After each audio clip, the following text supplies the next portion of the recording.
Kaparthi మనోగతం YouTube channel స్వాగతం సుస్వాగతం. స్వాపర్తి మనోగతం YouTube channel స్వాగతం సుస్వాగతం. ఆరోగ్య భారతం ఒక 30-40 ఏళ్ల క్రితం బక్కపడ్డ భారత్ అంటే దేశం అంటే మట్టి కాదో ఈ దేశం అంటే మనుషులు అన్నట్టు ప్రజలంతా కూడా 100% బక్క చిక్కిన వాళ్ళు అయి ఉండేవాళ్ళు. ఆర్థికాభివృద్ధి, పారిశ్రామిక అభివృద్ధి బాగా అభివృద్ధి చెందడం వల్ల ఇప్పుడు భారతదేశము లావెక్కింది. అంటే లావు అంటే అది ఉండవలసిన లావు కంటే ఎక్కువ. ఈ లావు ఎలాంటిదంటే అనారోగ్య పరిస్థితులకు దారితీస్తుంది. అయితే ఇప్పుడిప్పుడే భారతదేశంలో హెల్త్ అవేర్నెస్ బాగా పెరుగుతూ ఉంది. సరే, అమ్మాయిలకైతే కొంత ఉంది, కొంత హెల్త్ అవేర్నెస్, స్లిమ్గా ఉండాలి, ఫిట్గా ఉండాలి అన్న ఉద్దేశం. ఇప్పుడిప్పుడే కొత్త కాన్సెప్ట్ ఏంటంటే పిల్లల్లో కూడా, మగ పిల్లల్లో కూడా హెల్త్ అవేర్నెస్ బాగా పెరుగుతూ ఉంది. ముఖ్యంగా ఏంటంటే భారతదేశంలో మగపిల్లల్ని బాగా ముద్దు చేస్తారు తల్లిదండ్రులు. దాంతో బాగా లావెక్కుతూ ఉన్నారు ఉండవలసిన లావు కంటే. దానివల్ల అనేక సమస్యలు వస్తున్నాయి అని చెప్పేసి హెల్త్ ట్రైనర్స్ బాగా చెప్తున్నారు. అలాంటి హెల్త్ ట్రైనర్ నాకు చెల్లె లాంటిది. ఆ అమ్మాయిని నేను సుధా అని పిలుస్తాను, సర్టిఫికెట్లో స్ఫూర్తి అని ఉంది. ఆ అమ్మాయిని అడిగి కొన్ని హెల్త్ అవేర్నెస్ ఎందుకు అవసరము, హెల్త్ ట్రైనింగ్ ఎందుకు అవసరము భారతదేశంలో అన్న విషయాల్ని బాగా తెలుసుకుందాం, అందరికీ చెప్పుదామని చెప్పేసి మీ ముందుకు రావడం జరిగింది. ఈ అమ్మాయి హెల్త్ ట్రైనర్, మంచి శిక్షణ పొందింది, చాలామందికి హెల్త్ ట్రైనింగ్ ఇస్తుంది. వెల్కమ్ సుధా లేదా స్ఫూర్తి రెడ్డి. నమస్తే. అయితే ఇప్పుడు నిజంగానే భారతదేశం లావెక్కుతుందా అంటే పిల్లలు లావెక్కుతున్నారా అంటే అభిలషణీయమైన లావు కాదు, అది హెల్త్ అవేర్నెస్ లేని లావు. అవును, నిజమేనా? ఎందుకు ఎక్కుతుంది? యాక్చువల్లీ రీసెంట్గా మనము ఇండియా డయాబెటికల్ క్యాపిటల్ ఆఫ్ ద వరల్డ్గా చూస్తున్నాం. మనకు ఒక మార్క్ కూడా పడిపోయింది. ఇదంతా ఎందుకు వస్తుందని కొంచెం విశ్లేషణ మనం ముందు చేస్తాము. సో బేసిక్గా లైఫ్ స్టైల్ అనేది చాలా చేంజ్ అయిపోయింది. మనం ఓల్డెన్ డేస్కి అండ్ ప్రస్తుతం ఇప్పటికీ చూసుకుంటే లైఫ్ స్టైల్ అనేది చాలా తేడా అయిపోయింది. ఫుడ్ చాయిసెస్ మారిపోయాయి. మన అమ్మమ్మలు కనీసం అమ్మల కాలంలో కూడా వాళ్ళు స్నాక్స్ అంటే పొలానికి వెళ్తే దోసకాయలు అట్లా తిన్నామని చెప్పేవాళ్ళు, టమాటాలు దోసకాయలు పొలంలో ఉంటే తిన్నానని చెప్పేవాళ్ళు. మా కాలానికి వచ్చేసరికి మాకు షాప్స్ అవైలబిలిటీ తక్కువగా ఉండేది. సో ఏదైనా కావాలి అనగానే ఏటో అక్కడ లైన్ చివరిగా ఎక్కడో ఉంటే తెచ్చుకోవాల్సి వచ్చేది. అట్లా కూడా కావాల్సింది కావాలన్నప్పుడు తినడం ఉండేది కాదు. ఇప్పుడు జొమాటోలు, స్విగ్గీలు, ప్రతి గల్లీకి ఒక షాపు, రైట్, జేబులో అంటే పాకెట్లో అమౌంట్, ఇవన్నీ ఎక్కువైపోవడం వల్ల అవైలబిలిటీ అన్నది పెరిగింది. లైటర్తో టక్కుమని ఆన్ చేస్తే వెలిగే స్టవ్లు, అంతకుముందు కట్టెలు పోయి వెలిగించాలంటే ఒకటేసారి మార్నింగ్ ఆర్ ఈవినింగ్ అలాగే ఉండేది. సో ప్రిపేర్ చేసుకునే ఫ్రీక్వెన్సీ అన్నది ఇప్పుడు చిటికేలో పని, కానీ అప్పుడు అలా కాదు. సో ఇవన్నీ మారడం వల్ల కూడా మనకి ఏమవుతుంది అంటే ఇప్పుడు ఫుడ్ ఇంటేక్ అన్నది పెరిగింది, అది క్వాలిటీ అన్నది ఫుడ్ది తగ్గింది. ఇవన్నీ కలిపి ఒబెసిటీ అన్నది మన లోపల పెరిగిపోయింది. అంటే క్వాంటిటీ పెరిగింది, ఫుడ్ ఇంటేక్ క్వాలిటీ పెరిగింది. ఇంట్లో మీరు స్టవ్ వెలిగించక ముందే ఇంట్లో ఫుడ్ వచ్చేస్తుంది, అంతేనా? వెలిగించకున్నా కూడా వస్తుంది. ఆబ్వియస్గా స్విగ్గీలు, జొమాటోలు అయిపోయాయి కదా, వెలిగించకున్నా కూడా వస్తుంది. క్వాలిటీ అన్నది చెప్పాలంటే చాలా తగ్గింది. ఇదంతా కలిపి హెల్త్ ఇష్యూ స్టార్ట్ కావడము, తినాలనిపించినప్పుడు తినేయడము, ఇదంతా కలిపి ఒబెసిటీకి కారణం అవుతుంది. ఇంకొక విషయం ఏంటి అంటే బ్యాలెన్స్డ్ ఫుడ్ అన్నది లేకుండా పోయింది. ఇలా మనం బ్యాలెన్స్డ్ ఫుడ్, ఒక న్యూట్రిషన్లో బ్యాలెన్స్డ్గా తిన్నప్పుడు ఆకలి, ఫ్రీక్వెంట్ క్రేవింగ్స్ వస్తున్నాయి. మిడ్ నైట్ క్రేవింగ్స్ అని అంటారు కొంతమంది పిల్లలు. సో అవి ఎందుకు వస్తాయి అంటే బ్రెయిన్ డైరెక్ట్ షుగర్ కావాలి దానికి. సో అది అడుగుతుంది, నాకు స్వీట్స్ కావాలి, ఎనర్జీ తొందరగా రావాలి అంటే అని స్వీట్ క్రేవింగ్స్ ఎక్కువ వస్తుంటాయి.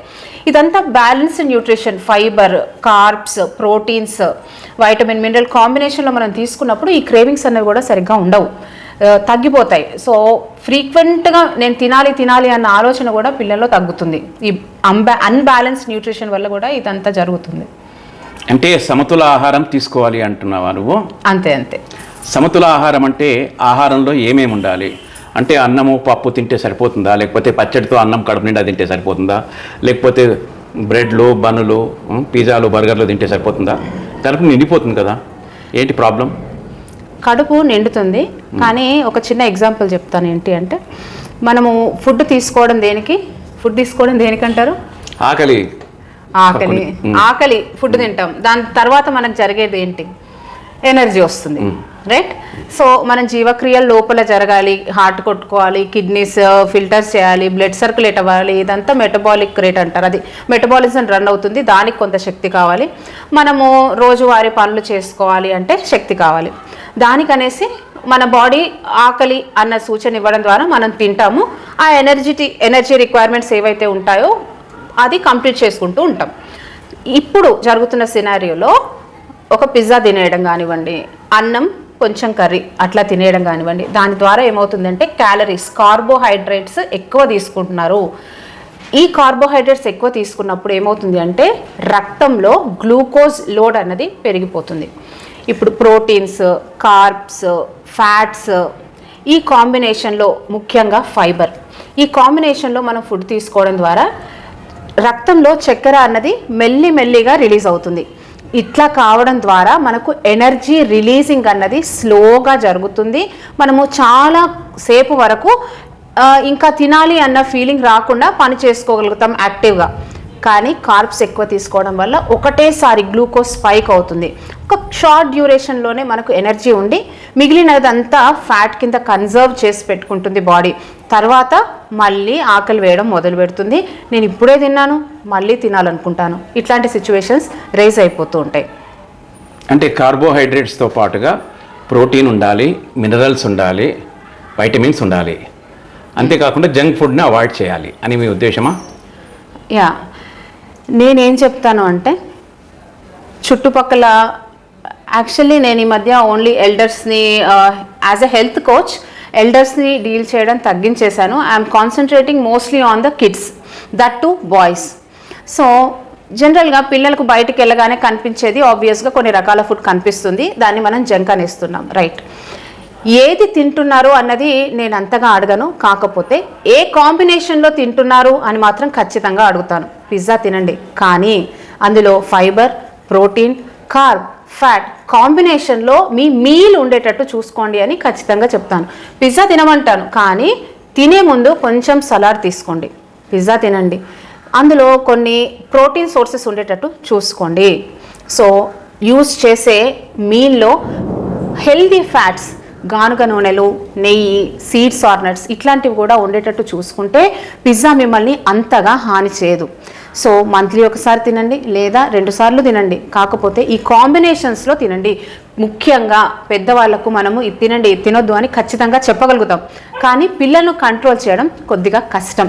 సో వాళ్ళకి ఇష్టమైన ఫుడ్డే, కానీ ఎలా తినాలి అని మనం చెప్పగలిగితే, ఎందుకు తినాలి అని వాళ్ళను సాటిస్ఫాక్టరీగా వాళ్ళకి ఎక్స్ప్లెయిన్ చేయగలిగితే మనం వాళ్ళని కంట్రోల్ అని కూడా అనను, వాళ్ళకి సమాధాన పరచొచ్చు. వాళ్ళు ఆ హెల్తీ చాయిసెస్ని చూస్ చేసుకునేటట్టు మనం చేయొచ్చు. సో భారతదేశం ప్రపంచంలో అతిపెద్ద 4వ ఆర్థిక వ్యవస్థ. మధ్యతరగతి, ఎగువ మధ్యతరగతి బాగా పెరిగింది. పైగా పిల్లల్లో ఫుడ్ హ్యాబిట్స్ కూడా బాగా మారాయి, ఇంటేక్ ఎక్కువ ఉంది. కానీ ఇది ఆరోగ్యకరంగా ఉందా, లేకపోతే భవిష్యత్తులో ఈ ఫుడ్ ఇంటేక్ ఏమైనా సమస్యలకు దారితీస్తుందా? యాజ్ ఏ హెల్త్ ట్రైనర్గా ఏం చెప్తావు నువ్వు? ఈ కాలంలో ఆబ్వియస్గా ఫుడ్ ఇంటేక్ ఎక్కువైపోయింది. తిండి కలిగితే కండ కలదోయ్, కండ కలవాడేను మనిషోయ్, అంతే కదా. కాకపోతే ఆ ఎక్కువైపోయిన ఫుడ్లో క్వాలిటీ లేదు. క్వాలిటీ లేకపోతే ఓకే, కానీ ఇట్స్ ఆల్మోస్ట్ స్లో పాయిజన్గా కూడా తయారవుతుంది. సో ఇదంతా వెరసి ఏమవుతుంది అంటే హెల్త్ ఇష్యూస్ స్టార్ట్ అవుతున్నాయి. ఇంతకు ముందు కాలంలో ఒక ఏజ్లో వచ్చే జబ్బులు ఏవైతే ఉంటాయో అవి మిడిల్ ఏజ్కి వచ్చాయి. ఆ మిడిల్ ఏజ్ నుంచి ఇప్పుడు పిల్లలకు కూడా స్టార్ట్ అవుతున్నాయి. ఫ్యాటీ లివర్ పిల్లల్లో ఇంతకుముందు మనం ఎక్స్పెక్ట్ చేసేవాళ్ళమా? మరి ఫ్యాటీ లివర్ చూస్తున్నాం, టైప్ 2 డయాబెటీస్ చూస్తున్నాం, రైట్? ఇంకా స్టమక్ లావ్ అయిపోవడము, ఇట్లాంటివన్నీ పెద్దవాళ్ళలో ఉండే ఇష్యూస్. ఇంకా చెప్పాలి అంటే కొలెస్ట్రాల్, రైట్, బ్లడ్ ప్రెషర్స్, ఇట్లాంటివన్నీ కూడా పిల్లల్లో కనిపిస్తున్నాయి. ఇదంతా మరి ఓన్లీ ఫుడ్ వల్లే వచ్చిందా అంటే లేదు. అన్బ్యాలెన్స్డ్ ఫుడ్ ఒక రీజన్ అయితే మొత్తం డీవియేట్ అయిపోతుంది లైఫ్ స్టైల్. సన్నుకి మనకు సంబంధం లేకుండా పోతుంది. చెప్పండి, ఏ కారణం చేత పిల్లాడు 12కి పడుకోవాలి, ఏ కారణం చేత 2కి పడుకోవాలి? రీసెంట్గా నేను వెళ్తూ ఉన్నాను సెమినార్స్కి పిల్లలకి అవేర్నెస్ కోసం. ఒక్కొక్కరు ఎప్పుడు పడుకున్నావు అంటే అట్లీస్ట్ నేను ఒక ధైర్యం చేసి 11కి పడుకుంటున్నారా అని అడుగుతున్నాను. కాదట. 12కి హ్యాండ్స్ ఎత్తండి అంటే అది లేవట్లేదు. 1కి 2కి కూడా పడుకుంటున్నారు పిల్లలు. మరి ఇలా అయినప్పుడు సన్కి మన బాడీకి ఎంతో కనెక్షన్ ఉంటుంది. అట్లా కనెక్షన్ కట్ అయిపోయినట్టే కదా. ఇట్లా జరగడం ద్వారా లైఫ్ స్టైల్ ఇష్యూస్ చాలా వరకు పిల్లల్లో వచ్చేస్తున్నాయి. 80% of the health issues are because of life style. 20% genetic అనుకున్న 80% లైఫ్ స్టైల్ వల్ల చాలా హెల్త్ ఇష్యూస్ వస్తున్నాయి. ఇక ఈ లైఫ్ స్టైల్ని సెట్ చేసుకుంటే మీరే చెప్పండి ఎంతవరకు మనం హెల్త్ ఇష్యూస్ని రెడ్యూస్ చేసుకోవచ్చు. లైఫ్ స్టైల్ అంటే ఓకే, మనము మనుషులం, right? We are nocturnal animals. Nocturnal అంటే మనకు తెలుసు కదా, నిశాచర జీవులు. మనం ఇంచుమించు నిశాచర జీవుల్లాగా అయిపోతున్నాం, అవునా కదా? అంటే బేసిక్గా మనం నిశాచర జీవులం కాదు. మనము నిశాచర జీవులం కాదు. మనకు సన్నుకి సంబంధం అంటే మనము డే టైమ్ యాక్టివ్గా ఉండి నైట్ పడుకునే వాళ్ళం. కానీ ఈ వ్యవస్థ అంతా ఏమవుతుంది అంటే పిల్లలు నైట్ ఎక్కువగా మేల్కుంటున్నారు. ఎందుకు మేల్కుంటున్నారు వాళ్ళకే తెలియాలి, మీకు తెలియాలి. చాలా వరకు గ్యాడ్జెట్స్ పట్టుకుంటున్నారు, రైట్? గ్యాడ్జెట్స్ వల్ల బ్లూ రేస్ కంట్లలోకి వెళ్ళి నిద్ర ఇంకా డిప్రైవ్ అయిపోతున్నారు. యాక్చువల్లీ బాగా గుర్తుపెట్టుకోండి, నిద్ర అంటే డీప్ స్లీప్ కావాలి ఎదిగే పిల్లల్లో 10 PM to 2 PM growth hormone అన్నది హెవీగా రిలీజ్ అవుతుంది ఈ డ్యూరేషన్లో. కానీ పిల్లలు ఈ డ్యూరేషన్ని వాడుకుంటున్నారా అంటే చాలా వరకు లేదు. సో ఈ గ్రోత్ హార్మోన్ సిక్రీషన్ని వాళ్ళు క్యాప్చర్ చేసుకోలేకపోతున్నారు. లేట్ నైట్ పడుకోవడం ద్వారా ఈ విండోని మిస్ అవుతున్నారు. ఆల్సో ఇంకొకసారి కూడా ఈ గ్రోత్ హార్మోన్ అనేది రిలీజ్ అవుతుంది. ఎప్పుడు అంటే యాక్టివిటీ హైగా ఉన్నప్పుడు గ్రోత్ హార్మోన్ రిలీజ్ అవుతుంది. మరి యాక్టివిటీ అంటే పూర్వకాలంలో చూస్తే బయట ఫిజికల్ యాక్టివిటీ ఎన్నో రకాల ఆటలు ఎండలో ఆడేవాళ్ళు. ఎండలో నీరసించి ఇంటికి వచ్చేవాళ్ళు. ఇప్పుడు అంతా చెమట పట్టేది, కాళ్ళు ఈడ్చుకుంటూ దూరాలు నడిచి ఎంతో ఆడి కింద పడి మీద పడి మట్టిలో దొరికి మంచి బ్యాక్టీరియా బాడీలోకి వెళ్ళేది. కానీ ఇప్పుడు ఇదంతా ఆబ్వియస్గా మిస్ అవుతున్నారు. చాలా వరకు చాలా కొద్ది స్కూల్స్లోనే డైలీ స్పోర్ట్స్ పీరియడ్ అన్నది ఉంటుంది, కానీ చాలా వరకు ఉండట్లేదు. ఇదంతా ఇలా జరగడం ద్వారా గ్రోత్ హార్మోన్ని వీళ్ళు క్యాప్చర్ చేయలేకపోతున్నారు. గ్రోత్ హార్మోన్ అన్నది హైట్కి ఇంపార్టెంట్, ఇంటర్నల్ ఆర్గనల్ డెవలప్మెంట్కి ఇంపార్టెంట్. సో దీన్ని వీళ్ళు క్యాప్చర్ చేయకపోవడం ద్వారా ఈ హైట్ ఇష్యూస్ కానివ్వండి, లోపల organelle development issues, hormonal issues వచ్చేస్తున్నాయి. మరి అంత ఇష్యూస్ రావడం ద్వారా ఆబ్వియస్గా బాడీ అన్నది స్ట్రెస్ మోడ్లోకి వెళ్ళిపోతుంది. స్ట్రెస్ మోడ్లో ఒబెసిటీ అన్నది ఆబ్వియస్గా పిల్లలకు వచ్చేస్తుంది. ఇలా మన లైఫ్ స్టైల్ అన్నది చాలా వరకు ఒబెసిటీ మీద ఇన్ఫ్లుయెన్స్ చేస్తుంటుంది. నేను లైఫ్ స్టైల్ అంటే నా నిర్వచనం ఏంటో చెప్తాను. పిల్లలు ఆడుకోవడం అంటే మొబైల్లో గేమ్స్ ఆడతారు, అట్లా కాదు. కానీ అవుట్డోర్ ఆరు బయట పోయి హాయిగా ఆడుకోవడము, మట్టిలో గాలిలో దుమ్ములో ఎండలో ఆడుకోవడం లేదు. ఫిజికల్ యాక్టివిటీస్ ఏం లేవు.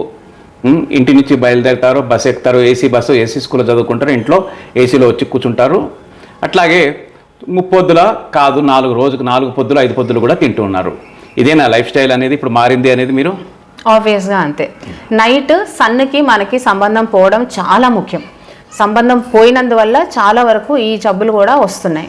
బాడీ స్ట్రెస్ మోడ్లోకి వెళ్ళిపోతుంది అంటున్నాను కదా. యాక్చువల్లీ నర్వస్ సిస్టంలో 2 మోడ్స్ ఉంటాయి, పారాసింపథెటిక్ మోడ్, సింపథెటిక్ మోడ్ అని. పారాసింపథెటిక్ మోడ్ అంటే ఒకసారి ఎట్లా అంటే హ్యూమన్ ఎవల్యూషన్ సైడ్ వెళ్దాం. Human evolution time early humans వాళ్ళు హంటర్స్ అండ్ గ్యాదరర్స్. వాళ్ళకి ఏం పని? Nomadic life. అక్కడ ఫుడ్ తినడము, ఏదైనా వాళ్ళకంటే బలమైన జంతువు వస్తే దాని నుంచి తప్పించుకుపోవడము, ఒక పులిలాగా అనుకోండి.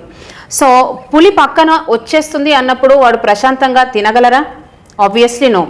ఈ మోడ్ని fight, flight or freeze mode అని అంటారు. పోట్లాడు. ఒకసారి చెప్పండి, మళ్ళీ ఒక్కసారి చెప్పు. Flight, fight, fly. No, fight, flight or freeze. అంటే కదలకుండా ఉంటే కొన్ని జంతువుల నుంచి తప్పించుకోవచ్చు, పోట్లాడి కొన్ని జంతువుల నుంచి తప్పించుకోవచ్చు, పారిపోయి కొన్ని జంతువుల నుంచి తప్పించుకోవచ్చు. చాలా టాపిక్ ఇంట్రెస్టింగ్గా ఉంది. ఇంకా హెల్త్ కోచ్ ఇంకా చాలా ఇన్ఫర్మేషన్ తెలుసుకునేది ఉంది. కాకపోతే ఈ వీడియో యొక్క నిడివి ఎక్కువ అవుతుంది కాబట్టి దీన్ని ఇక్కడ ముగించి మళ్ళీ పార్ట్ 2లో మళ్ళీ మనం కలుసుకుందాం. తప్పనిసరిగా ఆ పార్ట్ 2 కూడా చూడండి. భారతదేశంలో హెల్త్ సమస్యలు, ముఖ్యంగా యువత, నేటి బాలలే రేపటి భావి భారత పౌరులు అంటారు. కాబట్టి వారి ఆరోగ్యమే దేశం యొక్క ఆరోగ్యము. సుధా అట్లాగే మా సోదరి మరికొన్ని కొత్త విషయాలను చెప్తుంది. తప్పనిసరిగా చేయండి. ఫ్రెండ్స్, లైక్ చేయండి, మీ బంధుమిత్రులకు షేర్ చేయండి. సబ్స్క్రైబ్ చేసుకోకపోతే చేసుకోమని చెప్పండి. తద్వారా కాపర్తి టీం మరింత మంచి కాంటెంట్ను మీకు ఇవ్వడానికి అవకాశము మీరు మాకు ఇచ్చిన వారు అవుతారు. జై హింద్.